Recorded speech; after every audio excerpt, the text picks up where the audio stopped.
Hi everyone, and welcome back to the Crime Whisper. I know you're here because sleep just won't come easy tonight, so let me keep you company with another haunting true crime story from around the world. Before we dive in, I want to know, where did you first hear this story? If you enjoy content like this, don't forget to like, comment, and subscribe. Now, let's begin.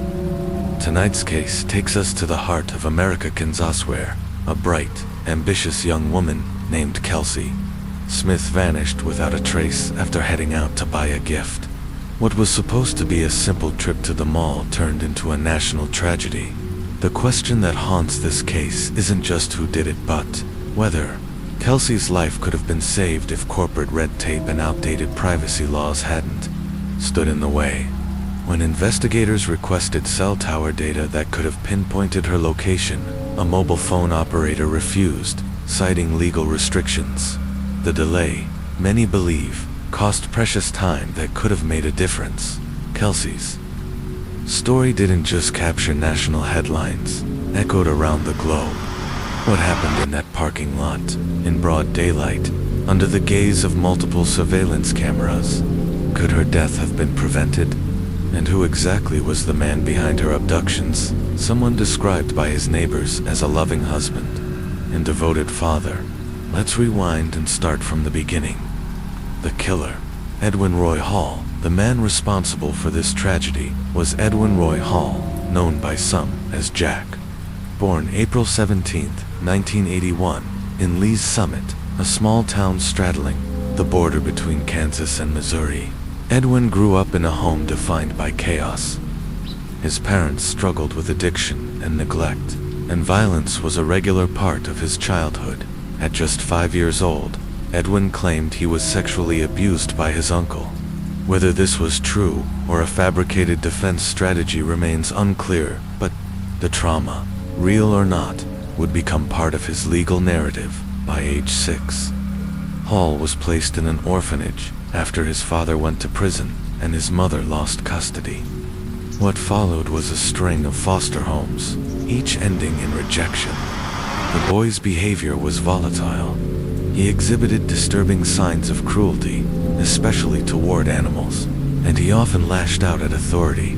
One foster family returned him after he attacked his stepsister with a knife. Another disturbing incident occurred a year later, when he assaulted a fellow orphan with a baseball bat.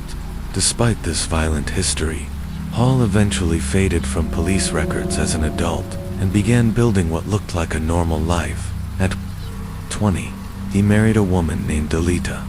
The couple had a son, and Hall supported the family with odd jobs, mostly driving an old 1970s Chevy truck to deliver goods.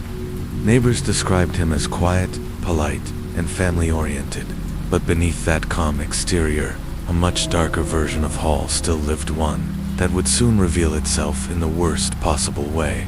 The victim, Kelsey Smith. Kelsey Ann Smith was born on May 3, 1989, in Overland Park, Kansas. She was the third of 5 children in a deeply close-knit family. Her father, Greg Smith, was a retired Navy veteran and former police officer. Her mother, Missy, worked in healthcare and was known for her warmth and dedication to her children. Kelsey was everything a parent could hope: forthright, kind-hearted, artistic, and passionate about animals. From a young age, she had dreams of becoming a veterinarian. She played the clarinet in the local orchestra, loved gymnastics, and was an avid soccer fan who often attended games with her dad. Just weeks before her disappearance, Kelsey had graduated from high school and was preparing to attend college to pursue veterinary medicine. She had saved enough money from her music performances to buy her own car, a 1987 Buick Regal. Her parents offered to help her get something newer, but she proudly insisted on buying it herself. She was in a committed relationship with a young man named John Beersmith, and the two were inseparable. Their love was young but genuine, and John was planning to propose. By all accounts, Kelsey was living her dream life, until it was taken from her, the day everything changed. June 2, 2007, It was a warm, ordinary Saturday. Kelsey and John were getting ready to celebrate their 6-month anniversary. That afternoon, she drove to a nearby Target to buy a gift for him. She never came home. Surveillance footage from the store showed her browsing the aisles, checking out, and walking to her car in the parking lot. Moments later, she vanished. What happened outside that store would take days to uncover, and the clock was ticking. But the most devastating part: authorities believed they could have found her much faster, only they had access to her cell phone location. Segment: A love about to begin the last day. On the evening of June 2nd, 2007, 18-year-old Kelsey Smith had no idea that her life was about to end just as it was truly beginning. Her boyfriend, John Smith, had carefully planned the day to celebrate their 6-month anniversary. What Kelsey didn't know was that John was going to propose. He had chosen a custom engagement ring and reserved a romantic table for two. Everything was ready for a perfect evening. That afternoon, Kelsey did her hair, applied light makeup, slipped into a cute outfit, and drove her 1987 Buick Regal to the nearby Target, just 10 minutes from home, to pick out a special gift for John. Around 7 p.m., she called her mother, Missy, excitedly explaining that she had found the perfect present, but still needed a nice gift bag, preferably something with hearts on it. Missy suggested she check the shopping mall just across the street.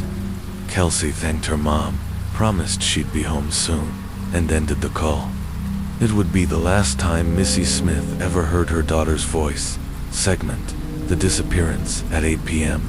John arrived at the Smith residence with a large bouquet of flowers, but Kelsey wasn't there. She wasn't answering her phone. She hadn't texted. Her parents immediately sensed something was wrong. Kelsey was punctual, responsible, and always let them know her whereabouts. A sudden, silent absence, completely out of character. Greg Smith, Kelsey's father and a retired police officer, took immediate action. Along with Kelsey's older siblings, he began searching. They found her car parked outside Oak Park Mall. For a fleeting moment, they hoped she was still inside. But after a thorough search of the mall floor by floor, store by store, speaking with clerks and security, their hope began to dim. Kelsey was nowhere to be found. Back at the car, there were no visible signs of a struggle. The gift she had bought for John still sat on the passenger seat. Her backpack, tablet, and wallet containing $300 in cash were in the back. Nothing was missing, except Kelsey. Greg knew not to touch anything. This could be a crime scene. Instead, the family filed a missing persons report that very night. But shockingly, they were met with resistance. Police hesitated to take immediate action, citing that since Kelsey was 18, they needed to wait 24 hours before declaring her missing. But Greg Smith wasn't just a worried father, he was a veteran cop. He pushed hard, he used his connections, and he demanded a search begin immediately. Segment: The hunt begins. Surveillance and clues. That night, police began investigating. The first step was to eliminate those closest to Kelsey as suspects. Standard procedure. John and Kelsey's family were interviewed, and all had solid alibis. Attention then turned to surveillance footage from the Target store. The video showed Kelsey entering, browsing, checking out, and exiting the store all while talking on the phone with her mother. But then, something chilling. Frame by frame, investigators spotted a man following her through the store. A Caucasian male in his 20s, with short dark hair, a light beard, wearing a white t-shirt and black shorts. He never got too close, just far enough to avoid suspicion. Like a predator keeping its distance, he walked where she walked, stood near when she stopped, then left the store seconds after her. As Kelsey got into her car, unaware she was being watched, he tailed her in a Chevrolet truck. When she parked outside the Oak Park Mall, so did he. Unfortunately, the spot she chose was poorly lit next to a side entrance and service area. Outside the view of most security cameras, Kelsey was still in her car when he pulled up. The man in the white t-shirt approached her driver's side. Investigators believe that, under the threat of violence, he forced her into his vehicle and drove off into the night. Segment: corporate delay, a life lost to bureaucracy. Kelsey had her phone with her, even though it was now switched off or destroyed. Authorities knew it was possible to trace its last location by pinging the nearest cell tower. But there was a problem, a big one. Verizon Communications, the phone carrier, refused to provide location data without a court order. In 2007, telecom companies could legally withhold such information, even in life or death cases. For days, they stalled, claimed they were looking into it. Time that could have saved Kelsey was ticking away. Segment: the public joins in, a national search. Thanks to Greg Smith's law enforcement background, the case quickly gained media attention. Local networks covered it. National ones picked it up. Even America's Most Wanted aired footage of the mystery man. Tips poured in. People claimed to have seen the suspect in cities across the country. Most were false leads, but one stood out. On June 6th, a woman named Mrs. Miggs made a call. She recognized the man in the footage. It was her neighbor Edwin Hall. She had hesitated to report him at first, unsure, but when she saw that he drove a similar old Chevrolet truck, her doubts vanished. That same day, the search area was narrowed dramatically. Verizon finally released the phone data. Kelsey's last known signal came from an area near Longview Lake, about 30 miles from the mall. Within 45 minutes of the search team arriving, Kelsey's body was found. She had been sexually assaulted and strangled with her own belt. Her body lay in the underbrush, covered with dry branches, severely disfigured from days exposed to the elements. Segment: the arrest Edwin Roy Hall that evening. Police arrived at Edwin Hall's residence. He didn't resist. In fact, he was calm. Cooperative. Hall claimed he had never seen Kelsey before.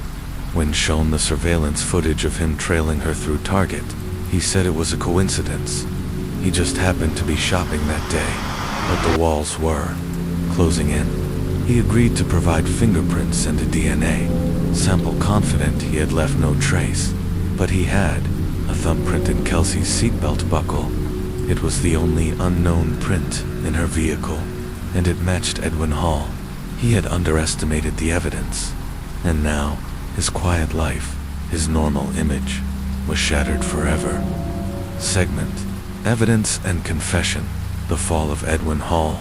The fingerprint on the seatbelt was damning, but the final nail in the coffin came during a thorough search of Edwin Hall's home. Hidden away was an air pistol. On its barrel, traces of Kelsey Smith's DNA.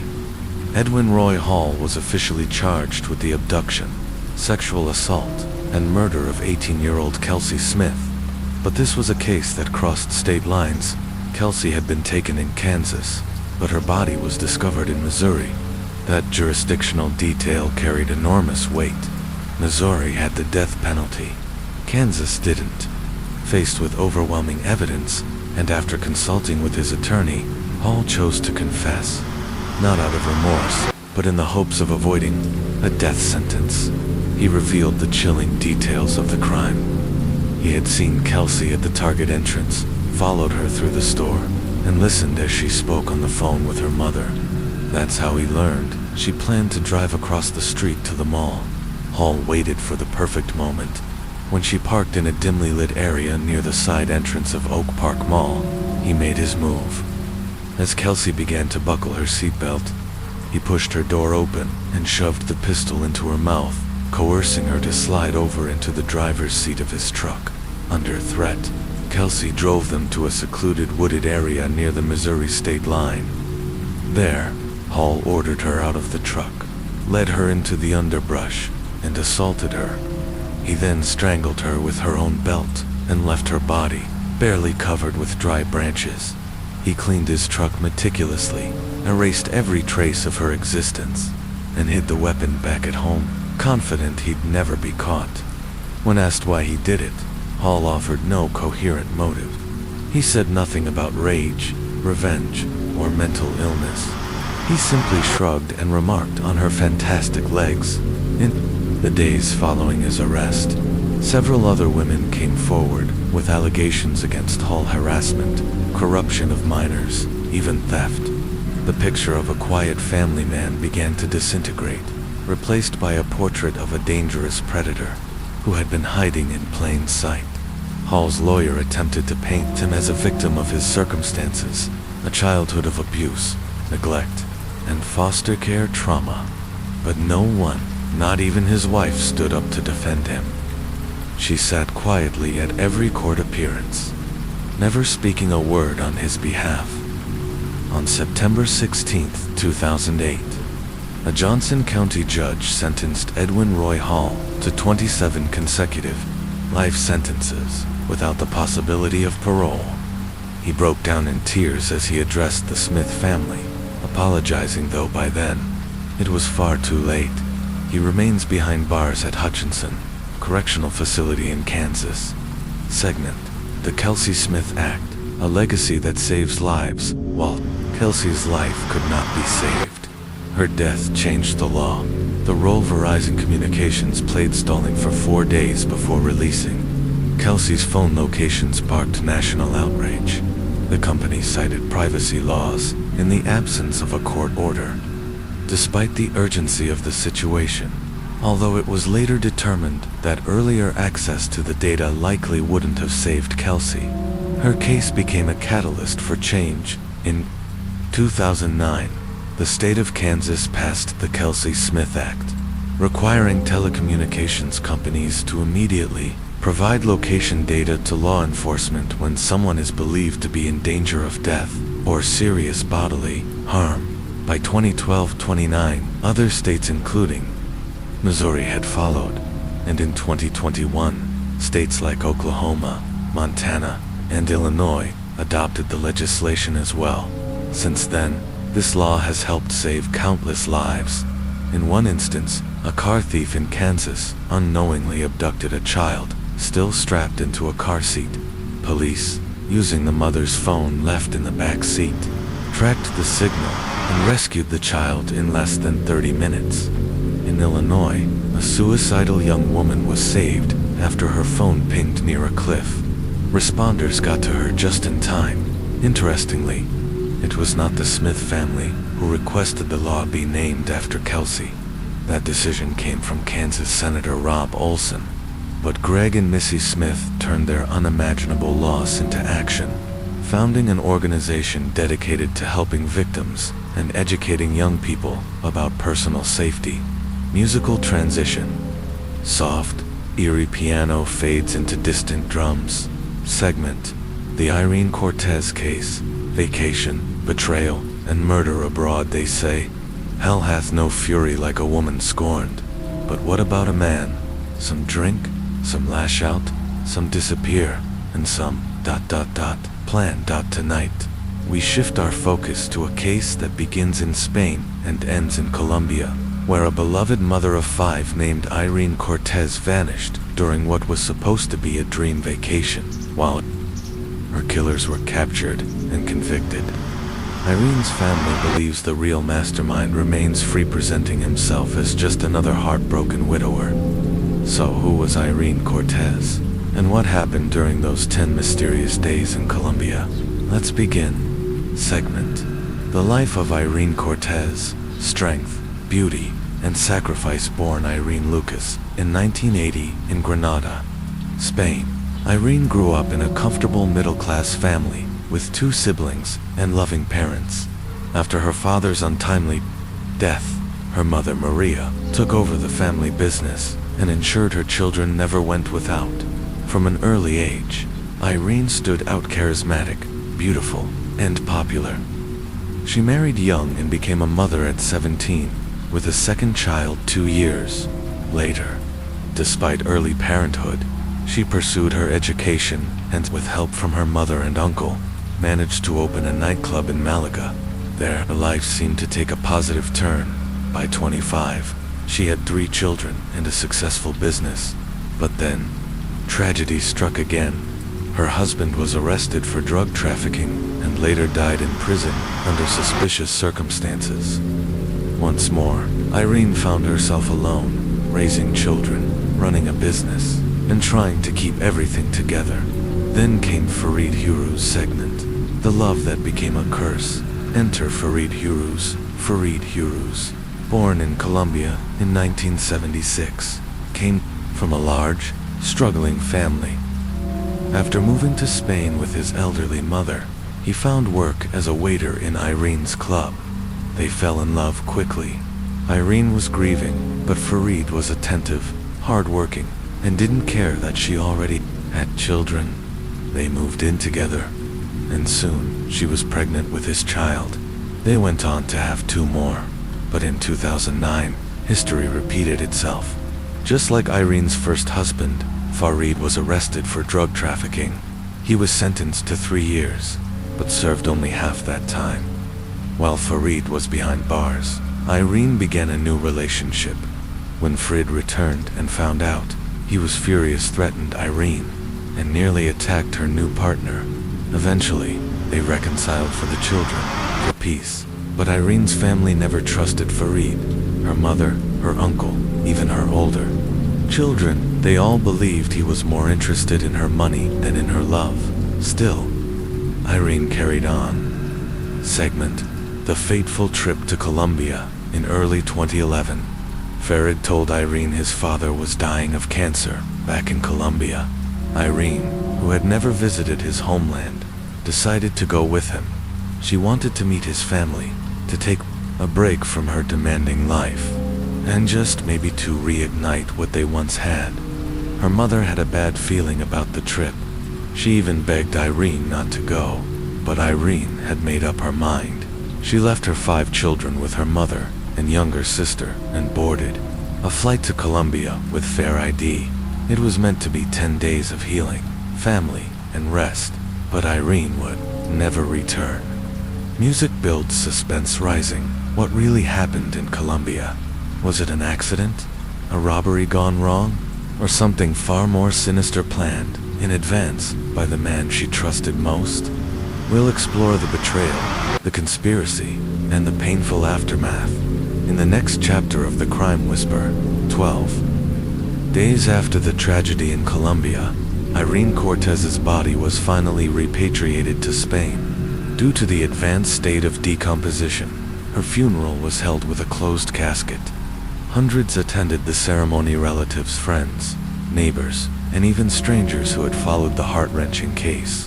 One person, however, was notably absent, Farid Huruz. Farid, Irene's partner, and the man many suspected of orchestrating her murder, refused to return to Spain for the funeral.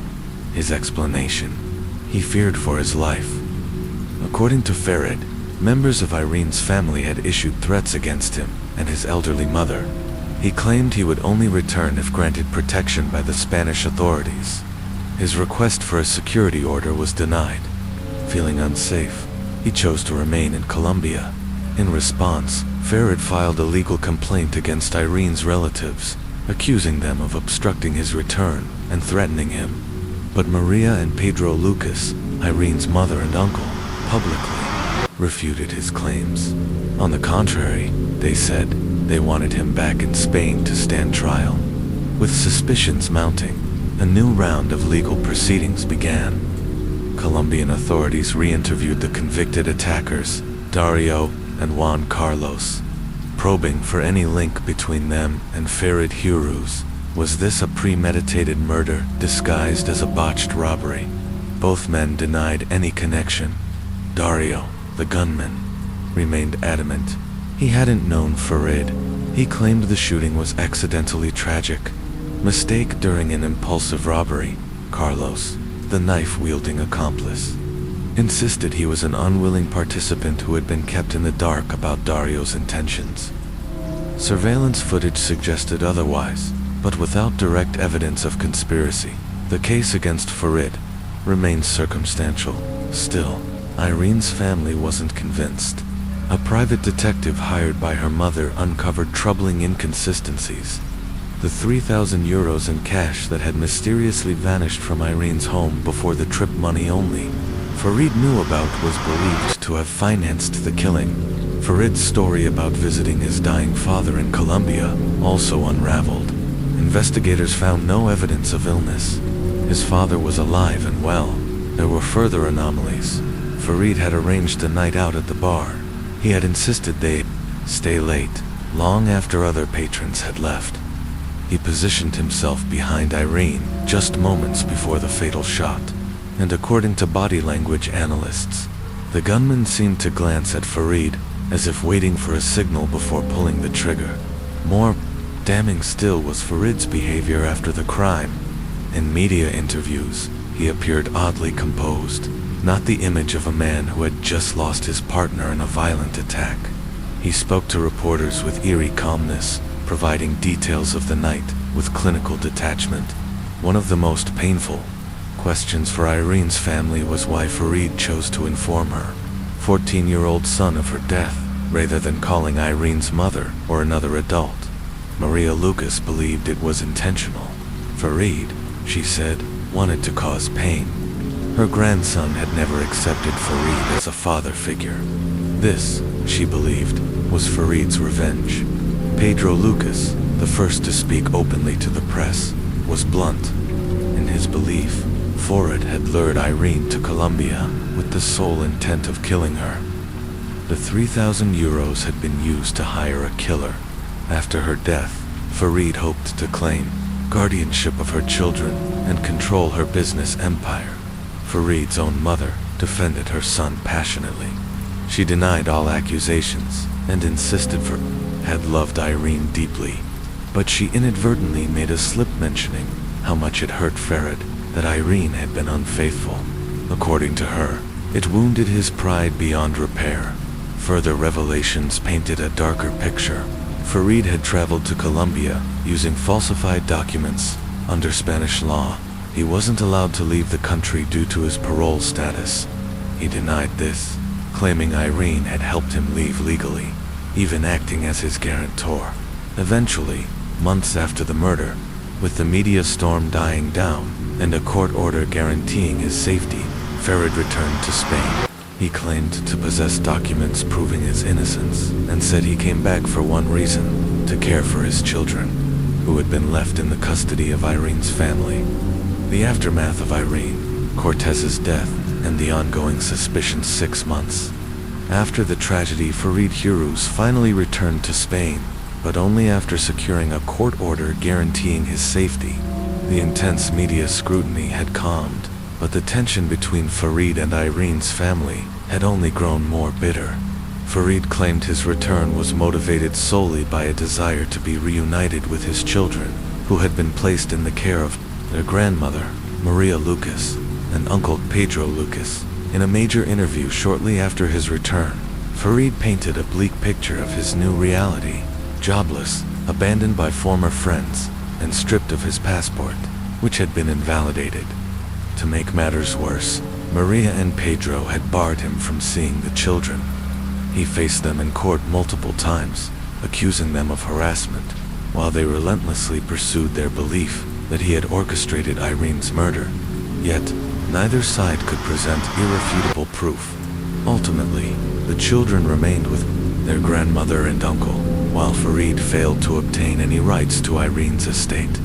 Despite the absence of concrete evidence linking him to the crime, the shadow of suspicion continued to follow him.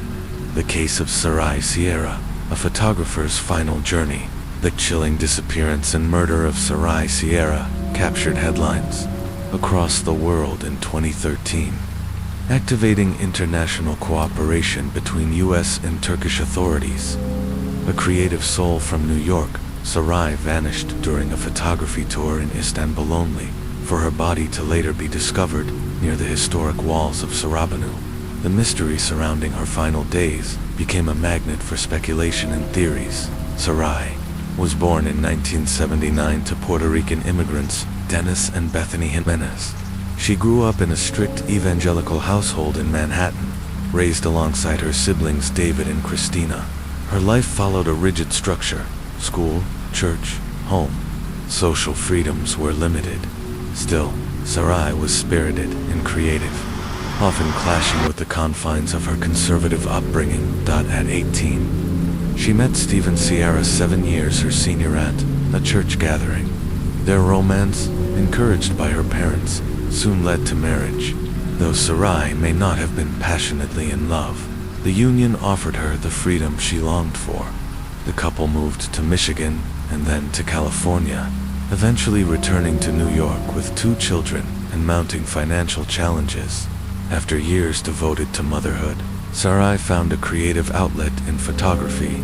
Her talent for capturing striking compositions quickly gained her popularity online.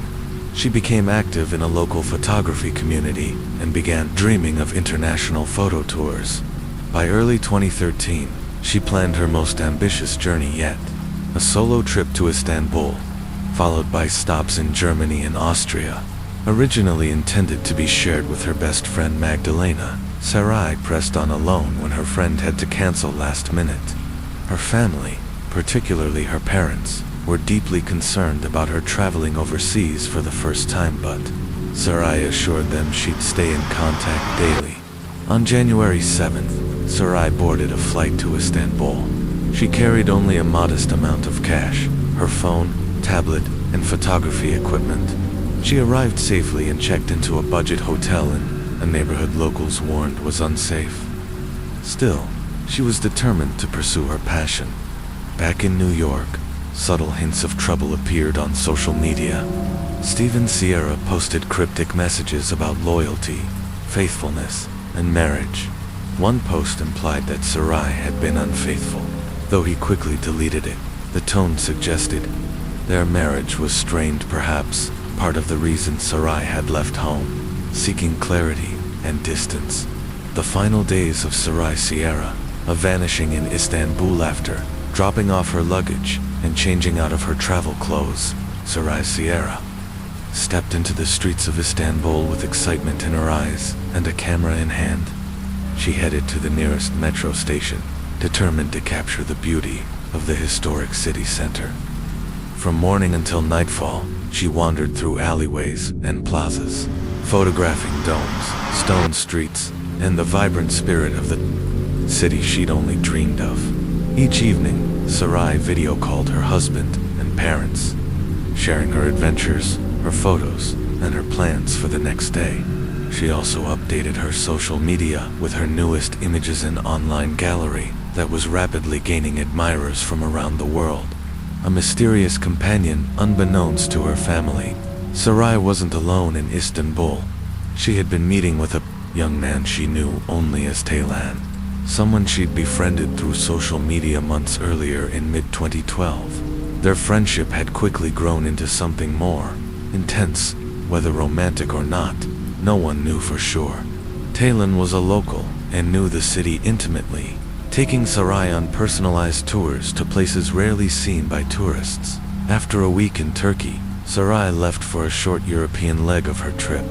She had photography assignments scheduled in both Austria and Germany, and thanks to her growing online following, she had arranged accommodations with subscribers who admired her work in Vienna.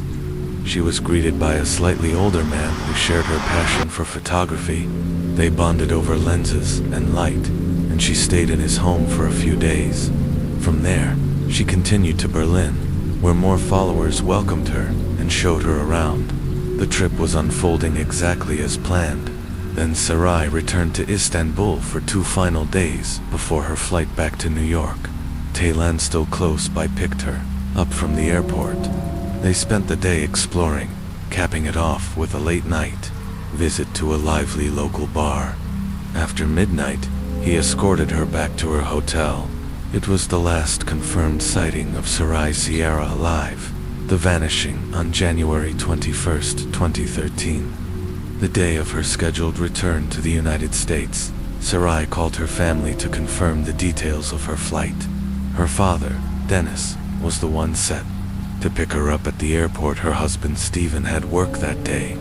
Dennis arrived early, eager and anxious to see his daughter after weeks apart. The plane landed. The passengers disembarked, but Sarai never appeared. Puzzled and concerned, Dennis waited a little longer, then approached the airline's counter. What he was told stunned him. Sarai had never boarded the flight. Her name was not on the passenger manifest. Her phone was unreachable. She had vanished. In a panic, Dennis phoned Stephen, who immediately contacted Sarai's hotel in Istanbul. The response only deepened their fear. Sarai had not checked out. Her belongings and documents were still in her room, untouched. Searching for clues, the Sierra family reported Sarai missing to the U.S. Embassy in Turkey. Within 24 hours, a large-scale search operation was underway. A special investigative team was formed. Sarai's husband and parents flew to Istanbul to join the search, hoping that the little time lost wouldn't be too late. Turkish investigators started by reconstructing Sarai's final movements. They questioned hotel staff, who confirmed seeing her the night before, her planned departure camera in hand, heading out for a final day of exploration. She never returned. Attention soon turned to her mysterious companion, Tylan, except that wasn't his real name. His actual name was Taran. Why he had used an alias with Sarai remained unclear, though they had spent nearly every day together during her stay, and she had traveled to Istanbul at his invitation. Taran insisted their relationship was purely platonic. Investigators were unconvinced. Authorities then traced Sarai's route on the day of her disappearance through cell phone data and CCTV footage. She was seen taking the subway to the Sultanahmet district, visiting tourist areas between the Bosphorus and the Golden Horn, and walking through the bustling Imona market. But somewhere in the crowd, she vanished. Her last recorded movement placed her entering the subway again, this time heading toward the Cerebranu walls, and then she was gone from all cameras. A gruesome discovery. Investigators and searchers combed the ruins near the ancient walls of Constantinople. After hours of searching, they found her. Sarai's body was discovered under an old, dirty blanket in a remote section of the ruins. The location, hidden in plain sight, had likely been passed by dozens of tourists, unaware of what lay beneath the folds of fabric. The condition of the body suggested it had been there for 10 to 12 days. Her lower clothing was missing. There were immediate signs of assault. The autopsy confirmed it. Sarai had died from blunt force trauma to the head. Her ribs were broken, and there were signs of a violent struggle under her fingernails. Forensic experts found traces of blood and skin evidence she had fought back. Oddly, while her bag, smartphone, and camera were gone, her gold earrings, wedding ring, and expensive wristwatch remained. It didn't look like a robbery, looked like a personal, brutal crime. Part 2. What really happened to Sarai Sierra? Surveillance footage provided one of the few concrete clues in Sarai Sierra's mysterious disappearance.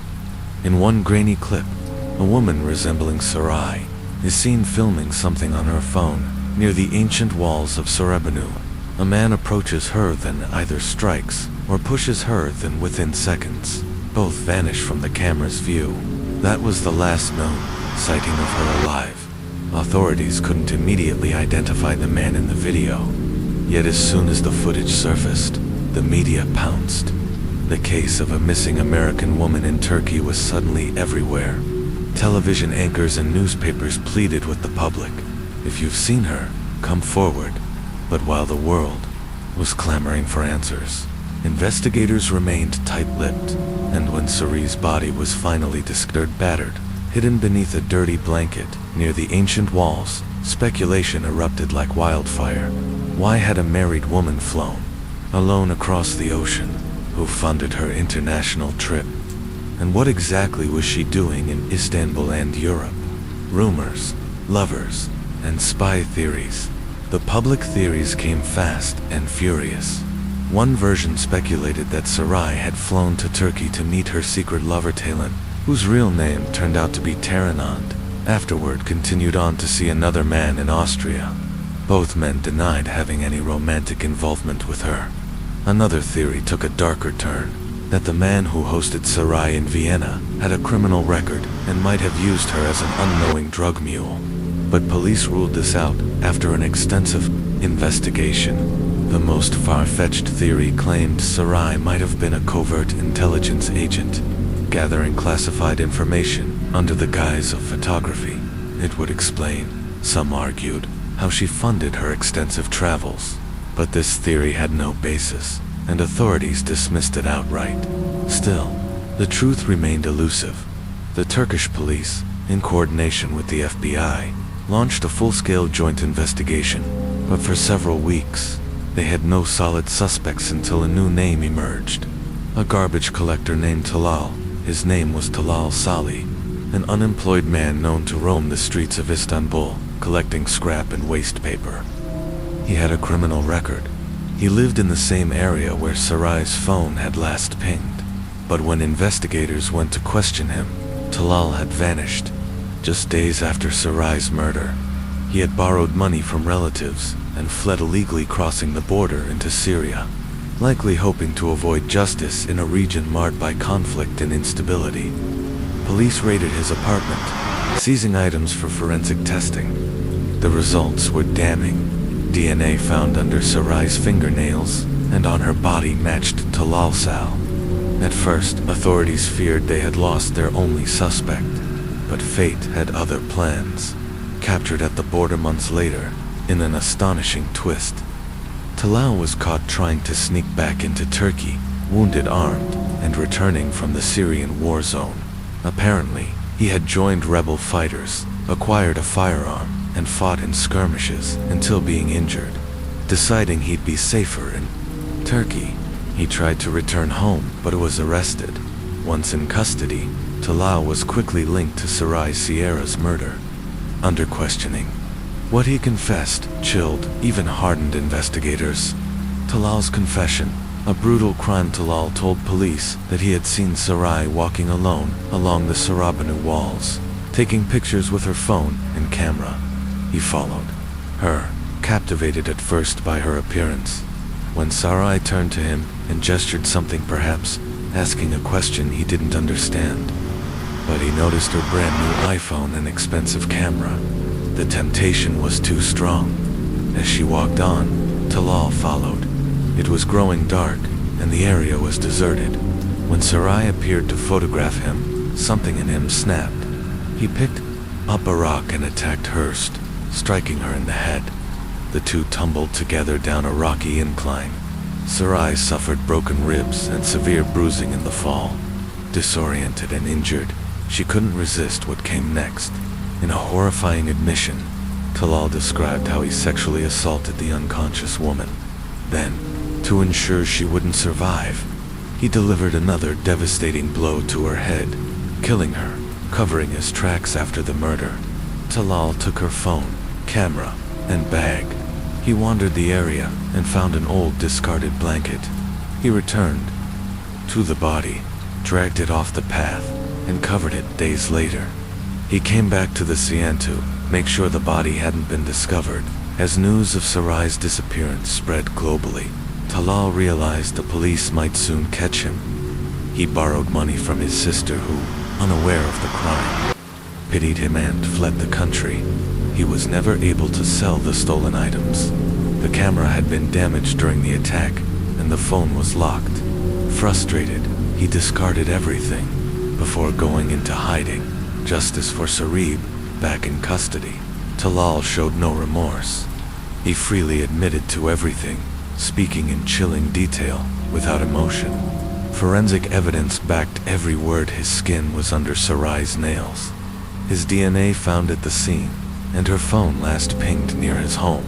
Authorities conducted a psychiatric evaluation to determine whether Talal was mentally fit to stand trial. Despite his disturbing demeanor, experts ruled that he was fully sane and aware of his actions. In the summer of 2014, the court delivered its final verdict. Talal Salih was guilty on all counts and sentenced to life in prison. A legacy through Lensura Sierra's body was returned to her family in New York. A Turkish airline covered the costs of transport. Her funeral was held according to the religious traditions her family cherished to honor her memory. Sarai's loved ones created a digital archive showcasing the photographs she had never gotten to publish. The images, full of light, color, and emotion, were met with praise around the world. The proceeds from the sale of her work were put into a fund for her children's education. A beautiful legacy from a mother who saw beauty through every lens, even when life turned dark. As for her husband, Stephen Sierra, he continued to insist that their marriage had not been in crisis, that Sarai's trip wasn't a getaway, but a dream she had fought to make real. In the aftermath of her murder, a woman from Stephen's church community began visiting the family, offering support in the darkest moments. Over time, the two grew close, and she became a quiet presence in the lives of Sarai's grieving children. The Crime Whisper Angel of Death. The Donald Harvey Murders Part 1. He seemed harmless enough, quiet, reserved, even helpful. But behind Donald Harvey's gentle demeanor lay a darkness that would claim dozens of lives over 2 decades. This is the story of how a quiet boy from rural Kentucky became one of America's most prolific serial killers. A troubled start. Donald Harvey was born on April 15, 1952, in Hamilton, Ohio, the eldest of 3 children. With his wide brown eyes and curly hair, Little Donnie, as his parents called him, was adored by his mother Goldie and father Ray. But not long after his birth, the family packed up and moved to Boonville, Kentucky, a remote Appalachian community far removed from urban life. Ray worked hard as a tobacco farmer, while Goldie tended the home and children, despite living in poverty and a home strained by marital tension. Donald's early years seemed relatively quiet, outwardly at least, but behind the closed doors of his life, something deeply unsettling was happening. According to later testimony, Donald endured years of sexual abuse at the hands of at least 3 different men. One of them was allegedly a relative, another a neighbor who paid him for silence, and yet another his roommate when he was a teenager. This long, horrific history of abuse would come to shape the man he would become, but it doesn't excuse what he would do. In school, Donald was introverted and often alone. He didn't socialize much and seemed more interested in reading than anything else. His quiet demeanor made him a target of ridicule, bullied, and teased for being a teacher's pet. Still, he kept his head down and earned good grades. After graduating from Sturgeon Elementary School, Donald enrolled in Boonville High in 1968, but it didn't last. Bored and disengaged, he dropped out. He eventually earned his GED through a correspondence course based in Chicago, but by then, Donald had no real ambitions or direction. He drifted aimless and uncertain of his future. The hospital door that should never have opened in 1970. After losing a job at a local factory in Cincinnati, Donald received a call from his mother. His grandfather had been hospitalized in London, Kentucky, and she asked Donald to go visit him. He agreed, never realizing that the decision would change everything.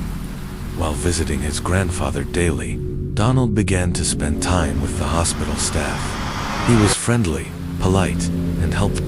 In time, they grew to like him. Enough, in fact, that they offered him a job as a nurse's aide.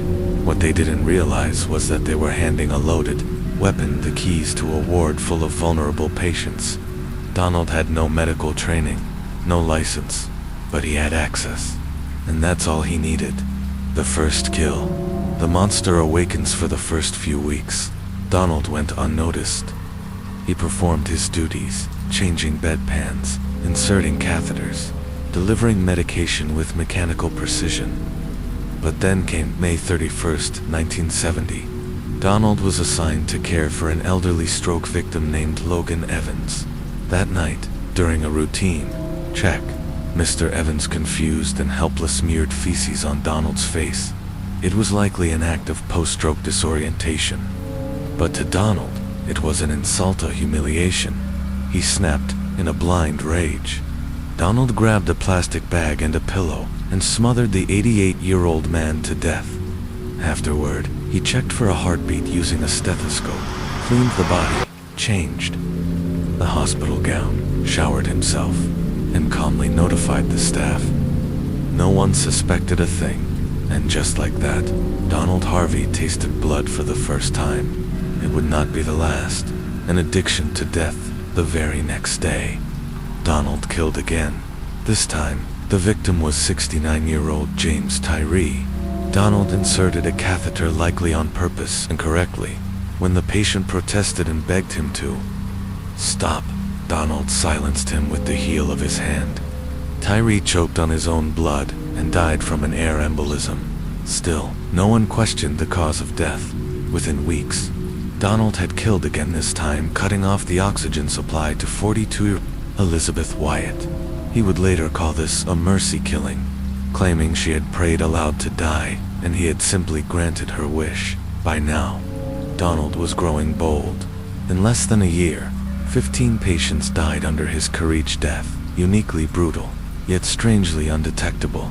Smothering, poisoning, sabotaging oxygen tanks, injecting fatal drug overdoses. He experimented with different methods, as though he were fine-tuning an art form. Once, after arguing with a patient, Donald waited until nightfall, crept into the man's room, and shoved a coat hanger into his catheter, puncturing the man's bladder and bowels. The resulting infection killed him days later, but Donald justified each act in his mind.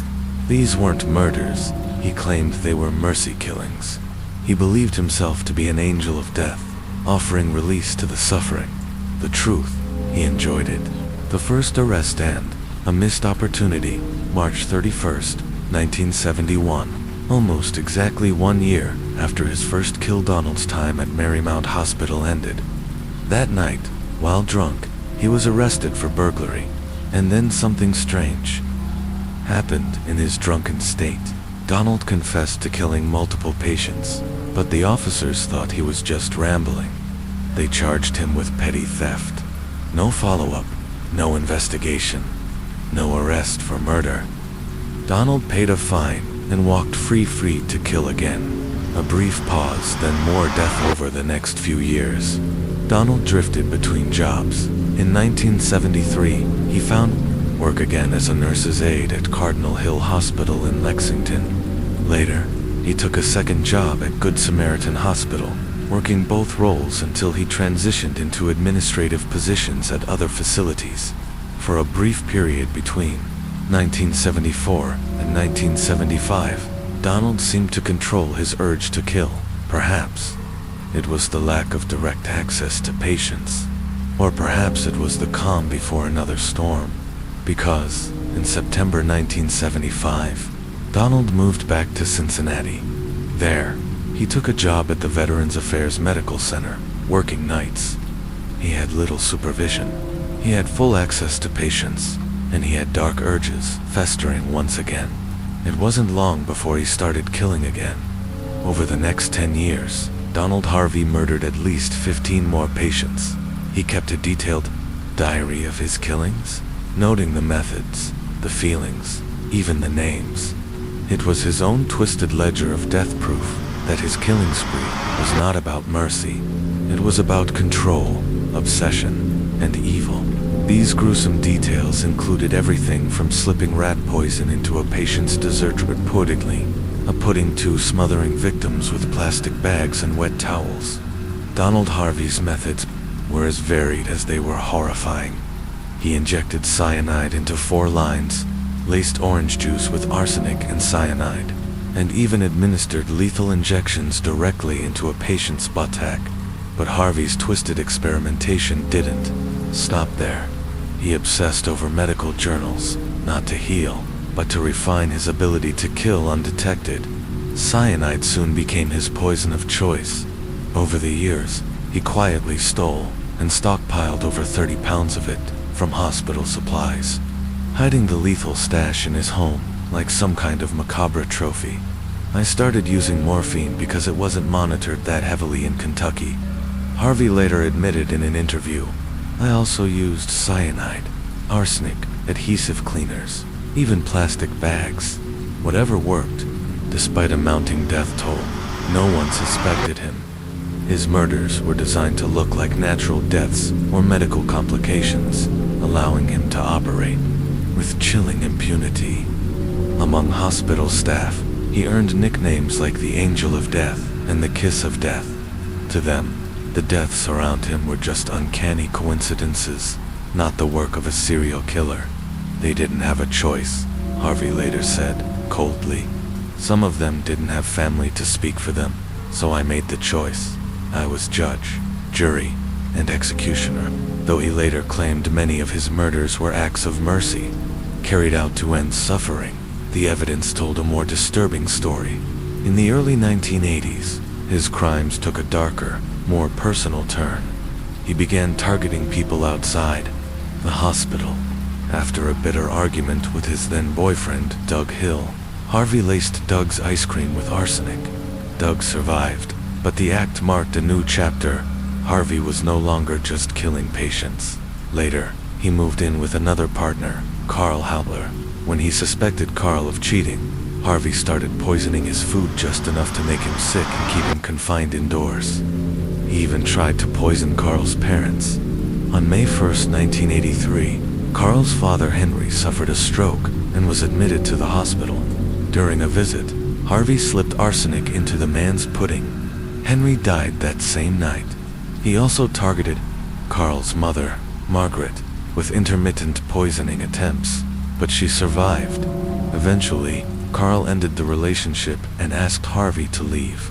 Enraged, Harvey spent the next 2 years trying to poison Carl, and even went after Carl's female friend. Carl ended up in the hospital, but lived. Others wouldn't be so lucky. On July 18, 1985, hospital security finally became suspicious. They searched Harvey's gym bag and discovered a .38 caliber pistol, hypodermic needles, surgical scissors, gloves, a cocaine spoon, medical textbooks, occult books, and even a biography of serial killer Charles Sobry. Harvey was fined $50 for having a firearm on federal property and allowed to quietly resign. No investigation followed. Nothing was added to his employment record. By February 1986, he was working at Drake Memorial Hospital in Cincinnati. Unaware of his past, the hospital offered him a full-time position. And just like that, Harvey resumed his killing spree. Over the next 13 months, he murdered 26 more patients. His methods included disconnecting life support machines, injecting iron into veins, and using arsenic, cyanide, and even petroleum-based cleaners. The end came on March 7, 1987, after one last murder. John Powell, a 44-year-old patient recovering from a motorcycle accident, mysteriously died. Due to Ohio's laws requiring autopsies in vehicular death cases, Powell's body was examined, and then, the smell of almonds, a classic indicator of cyanide poisoning. Investigators initially focused on Powell's friends and family, but found no leads. Suspicion shifted to the hospital staff. Donald Harvey, of course, was on the list, though he volunteered to take a polygraph. He backed out and called in sick on the day of the test. Police also learned about his bizarre nickname at the VA hospital, Angel of Death, and his quiet exit after the weapons incident. As investigators zeroed in, Harvey was brought in for questioning. At first, he denied everything, but after hours of interrogation, he confessed. He had poisoned Powell with cyanide, claiming it was out of mercy. Still, he denied involvement in any other deaths, but that would soon change.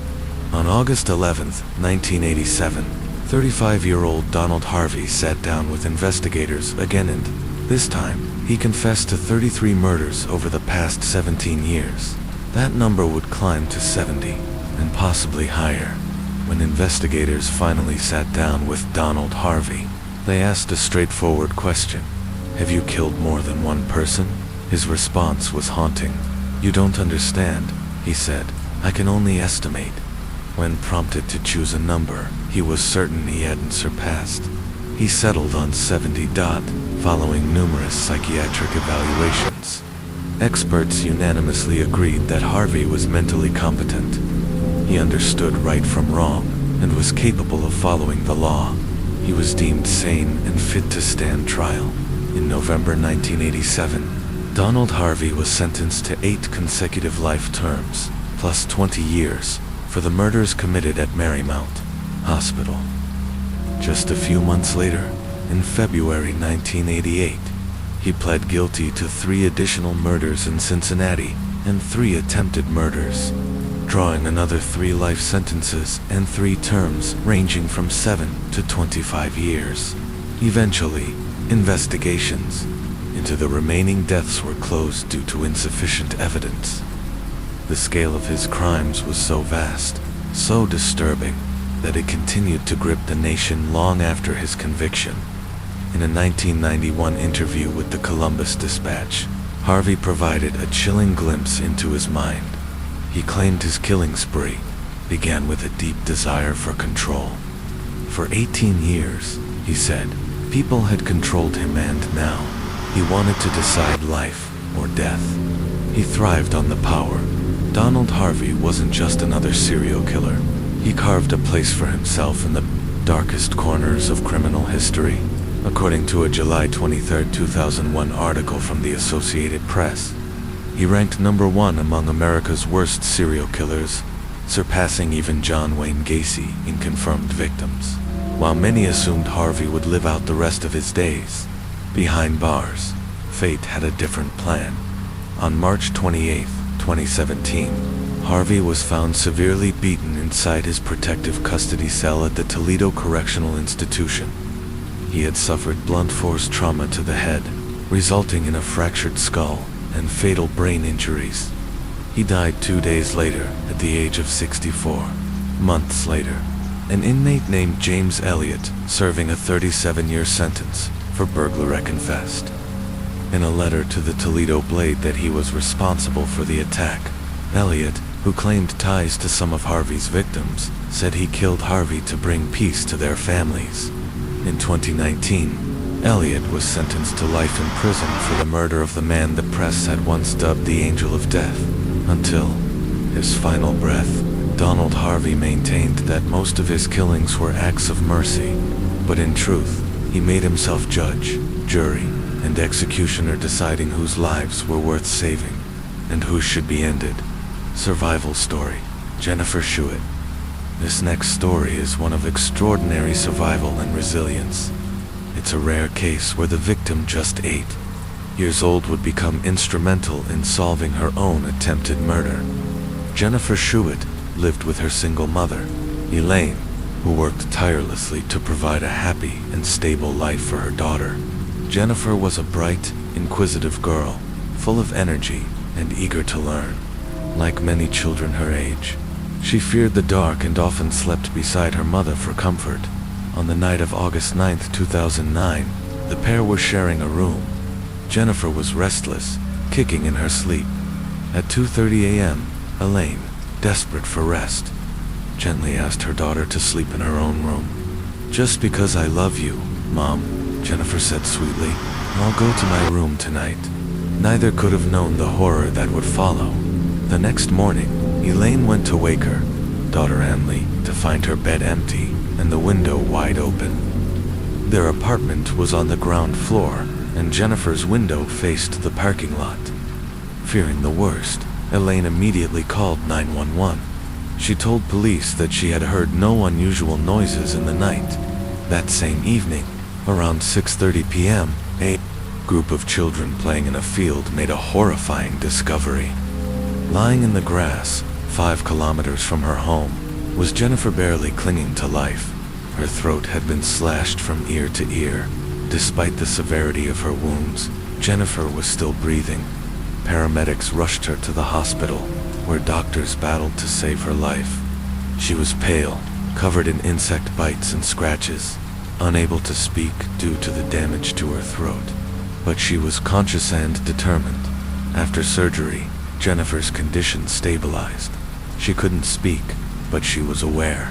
Nurses noted that she was terrified of men, so much so that she struck one of her doctors in the stomach when he tried to approach. The police assigned a team to guard her hospital room around the clock. Even in that fragile state, Jennifer began to communicate by writing notes. Her memory of the attack was vivid. Over the next 19 years, she would continue to pursue justice, driven by strength and clarity that most adults couldn't muster. And eventually, her efforts would help identify her attacker. Inside the sterile walls of the hospital, 8-year-old Jennifer Schuett lay motionless. Though she couldn't speak, her eyes said everything: terror, confusion, pain. Doctors and officers surrounded her, and her mother Elaine tried to comfort her. "They're here to help you," she whispered, holding her daughter's hand tightly. But Jennifer wouldn't look at any man in the room. She didn't trust them.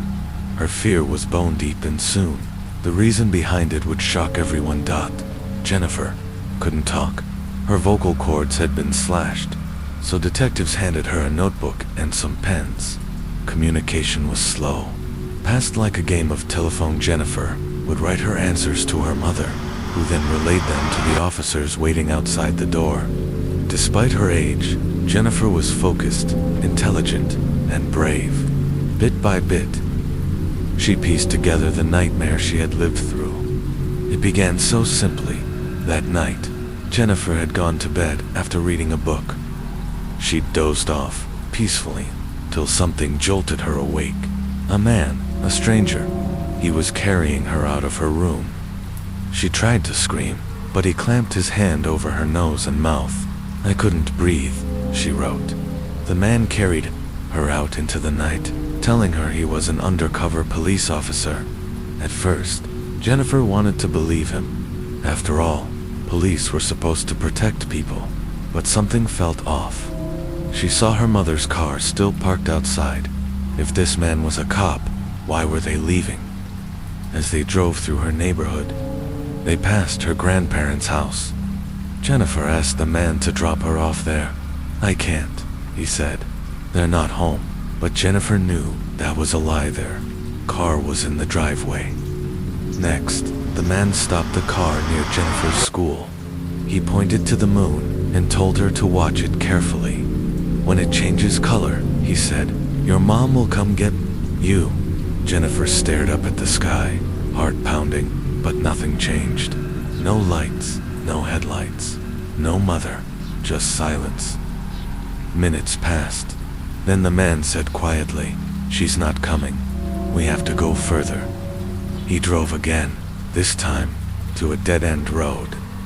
Jennifer kept asking him questions, still hoping, still clinging to the belief that maybe he really was a police officer. "Where's your badge?" she asked. "Where's your gun?" The man told her both were in the back seat. As she turned to look, he struck. Jennifer blacked out. She had no memory of the assault itself. The next thing she remembered was being dragged across a rough field by her ankles. Sharp sticks and stones tore at her skin, but she stayed quiet. She played dead. He finally let go, left her lying in the grass, and drove off into the dark. When she tried to cry for help, no sound came out.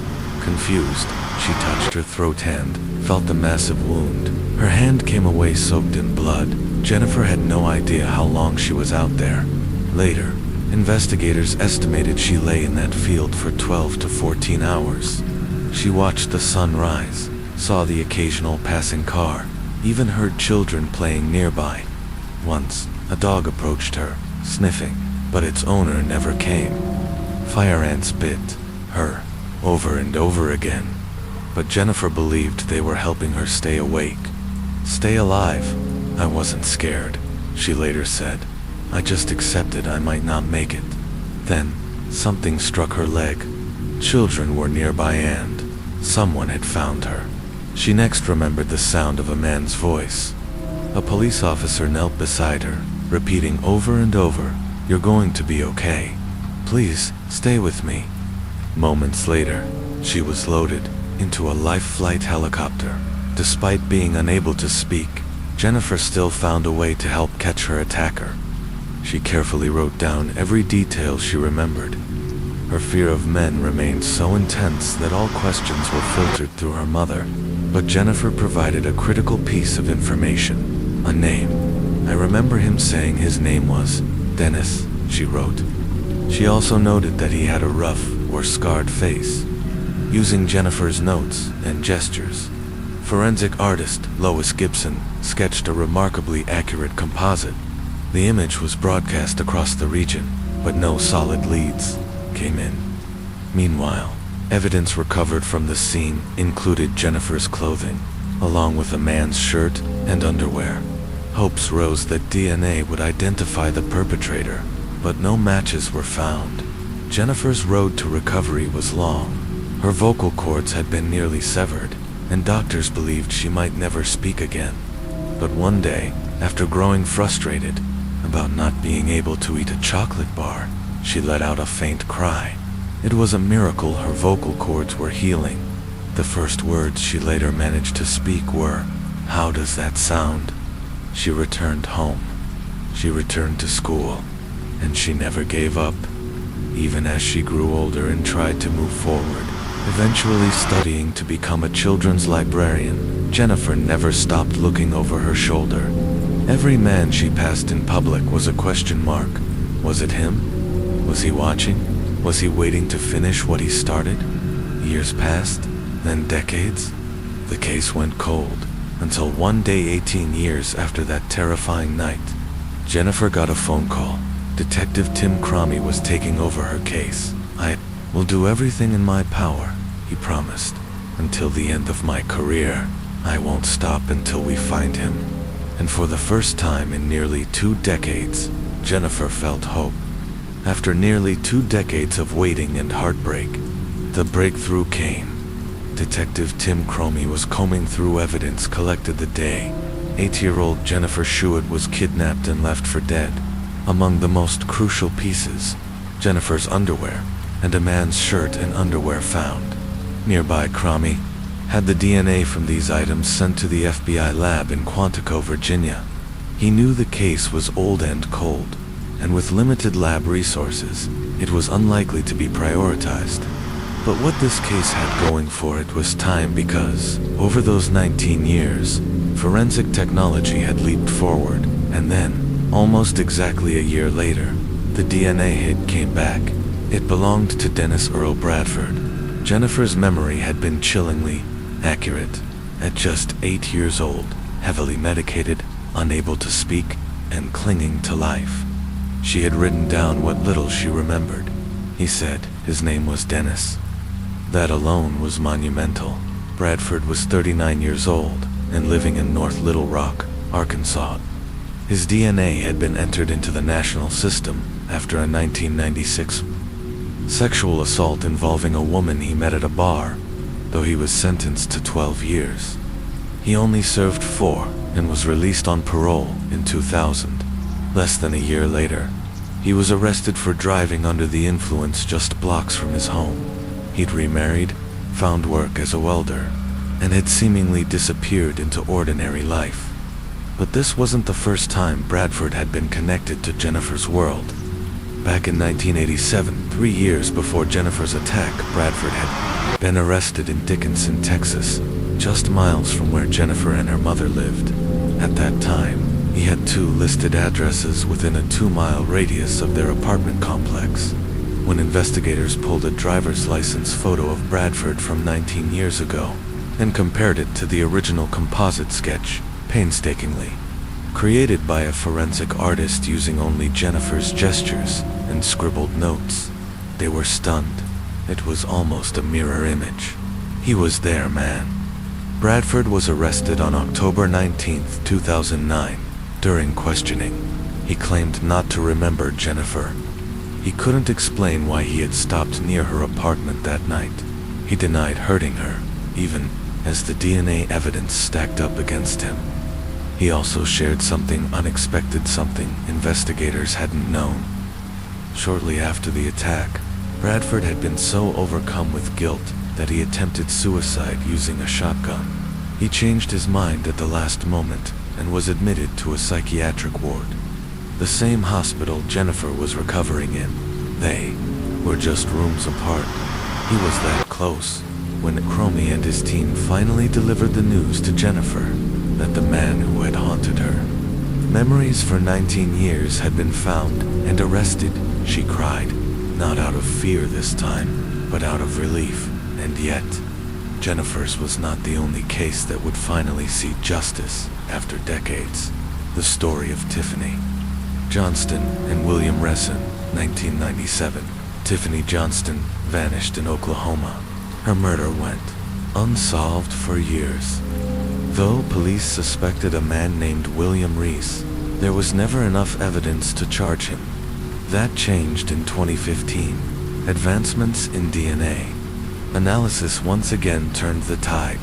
A sample taken during Tiffany's autopsy was retested and matched a profile in cod as it was William Reese.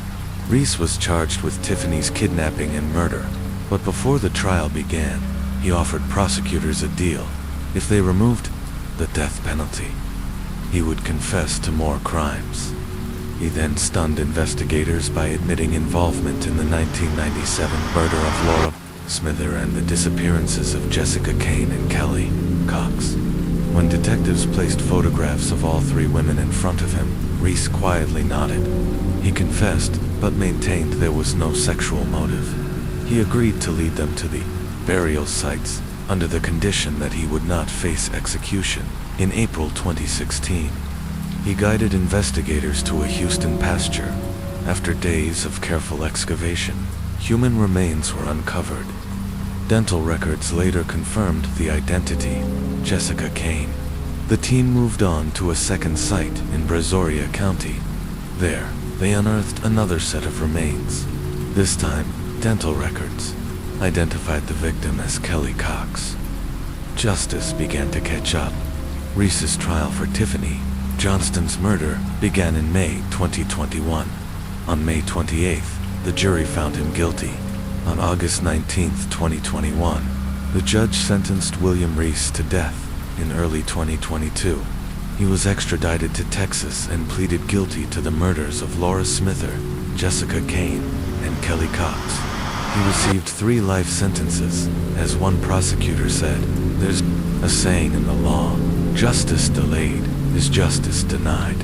But not this time. Not anymore." For years, these families had lived in agony, desperate for answers, and Reese had kept those answers to himself until it suited his needs. But now, the silence was broken. Finally, their daughters could be laid to rest. The Sharp family tragedy, Australia's most unthinkable crime. Across the globe in Victoria, Australia, another case would shock the world. John Sharp, his pregnant wife Anna Kemp, and their young daughter Gracie appeared to be the perfect suburban family. They lived in a quiet neighborhood, surrounded by beaches and calm. But beneath the surface, something sinister was brewing. In March 2004, Anna and Gracie vanished without a trace. John Sharp, born in 1967, had grown up in a typical Australian community, playing in the streets, surrounded by neighbors who knew each other by name. Quiet and introverted, John always kept a certain emotional distance from others. Even as a child, he seemed detached, as if watching life from a distance rather than participating in it. As he grew older, those silent observations and internal reflections began to harden. Friends described him as intelligent but cold, polite but distant, always on the outside looking in. He didn't seem to belong. In Anna, he found a partner who balanced him. She was warm, loving, open. Together, they welcomed a daughter, Gracie, and soon, Anna became pregnant again. What no one could see was the storm silently building in John's mind, one that would lead to a horrifying betrayal no one could have anticipated. She came from New Zealand, with a heart full of dreams and an infectious smile that seemed to brighten every room she entered. When Anna Kemp moved to Australia, she hoped for new beginnings, a life built on love, stability, and joy. She met John Sharp while working at the Commonwealth Bank of Australia. Anna, vivacious and 4 years older, contrasted sharply with John's reserved and introspective demeanor. They were, in many ways, opposites, but somehow it worked at least for a while. What began with laughter over coffee and long walks along Melbourne's beaches blossomed into something deeper.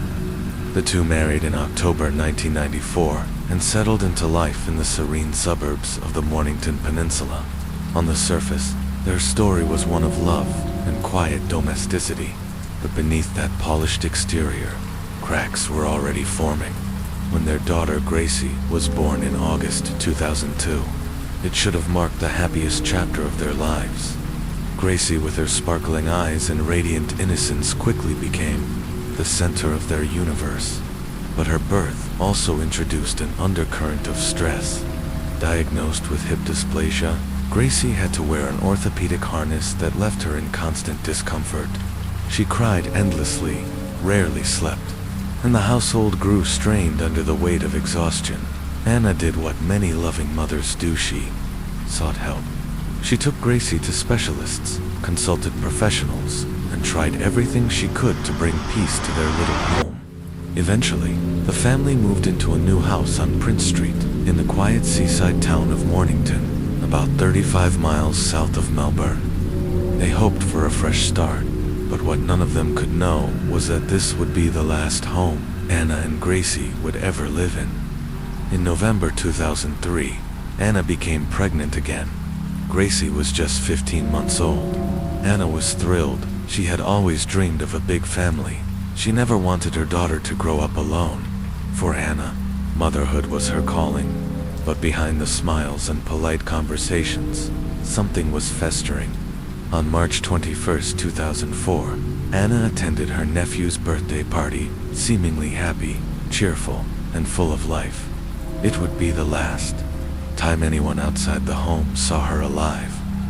The next day, Anna dropped Gracie off at daycare and made plans to meet a friend. She also called her private health insurance provider to extend coverage for her unborn child. It was her final confirmed contact. Then, nothing. John began making calls to Anna's family, to her friends. He told them Anna had left him for another man, that she'd run off and left Gracie behind, that she'd be back eventually.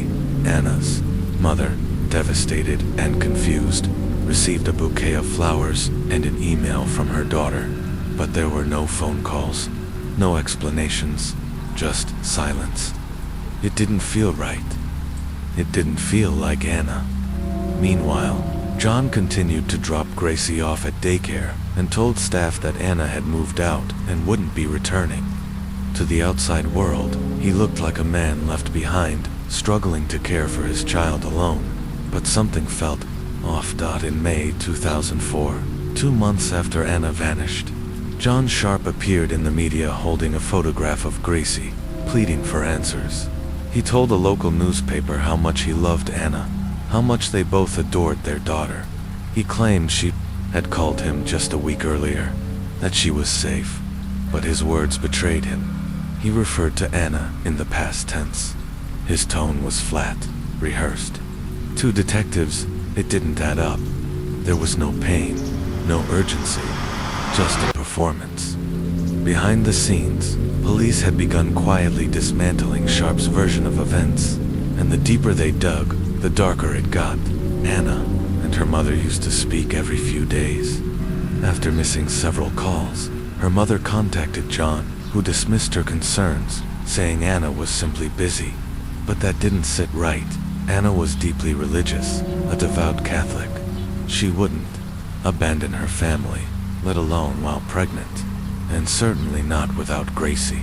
The strange, emotionless emails and the lack of personal communication only deepened their concern.